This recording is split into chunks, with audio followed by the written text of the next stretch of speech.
On demande au bâtiment de nous apporter du confort et des services. Pour ce faire, ils consomment de l'énergie, émettent des gaz à effet de serre, mais plus ou moins selon leur taille, leur performance énergétique ou leur période de construction. Cumulé sur 35 millions de logements et 1 milliard de mètres carrés de tertiaire, c'est énorme. 45% de l'énergie consommée en France l'est par les bâtiments, soit plus que le transport ou l'industrie. Cette énergie, c'est du pétrole, du gaz, de l'uranium, du vent, du bois, que nous utilisons sous forme de chaleur ou d'électricité. Avant d'aller plus loin, précisons deux termes. L'énergie finale, c'est celle que l'on consomme, qui nous est facturée par le fournisseur. L'énergie primaire, c'est celle que l'on a prélevée à la nature avant de la transformer et de nous la livrer. Entre les deux, il y a l'extraction, la transformation, le transport, qui ont un rendement élevé, excepté pour l'électricité, énergie complexe à produire.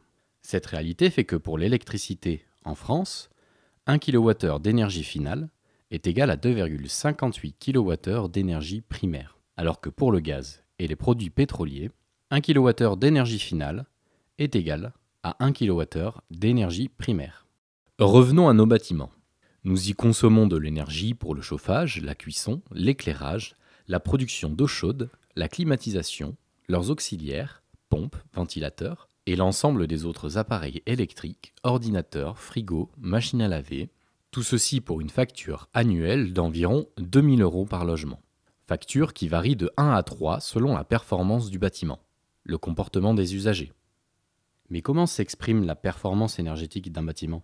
En kilowattheure d'énergie primaire, soit la quantité d'énergie que l'on ponctionne à la nature.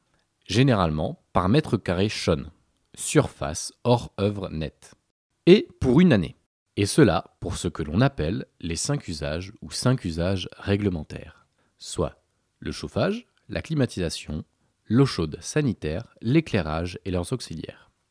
On oublie donc la cuisson et les autres consommations électriques, beaucoup plus liées au comportement des utilisateurs qu'à la performance du bâtiment. Cela nous permet de repérer si le bâtiment est performant, très performant, ou si, très énergivore, on peut le qualifier d'épave ou de passoire thermique. Dans les bâtiments existants, le plus important des 5 usages réglementaires correspond au chauffage. Suit ensuite généralement la production d'eau chaude sanitaire. En troisième position, selon si nous sommes en résidentiel ou en tertiaire, si le bâtiment est climatisé ou non, éclairage, climatisation ou auxiliaire. Mais comment connaître la performance d'un bâtiment ? En première méthode, l'analyse des factures, additionnée à la pose de compteurs pour le chauffage, l'eau chaude et l'éventuelle climatisation. En tertiaire et en logement collectif, nous poserons également des compteurs sur l'éclairage des communs et les ascenseurs. En comparant ces données à celles des bâtiments de même type, mais performants, on repère les potentielles économies. Ceci invite à ajuster les comportements, les équipements ou à programmer de véritables travaux.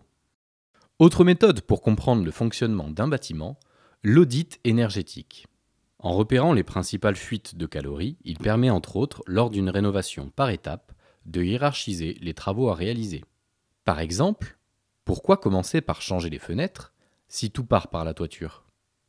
À l'instar de l'audit, de nombreux types d'études thermiques sont possibles. Plus ou moins précises et complètes selon la méthode et le logiciel utilisé, elles permettent de repérer, comparer les différentes stratégies possibles pour rendre un bâtiment performant, de connaître les besoins après travaux et donc de dimensionner précisément les installations.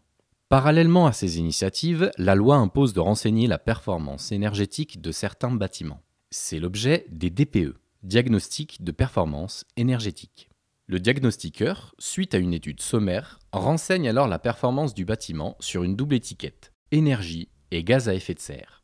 Selon le type de DPE, surface de référence et usage pris en compte varieront. Enfin, la loi impose également la réalisation d'une étude thermique en construction neuve ou lors de certaines rénovations de grands bâtiments. Réalisée selon la méthode de calcul réglementaire, elle a pour objectif de vérifier que le bâtiment respecte les performances conventionnelles définies par la loi. Cette même méthode de calcul, qui propose une photographie simplifiée du bâtiment, est utilisée pour les projets de rénovation souhaitant être certifiés.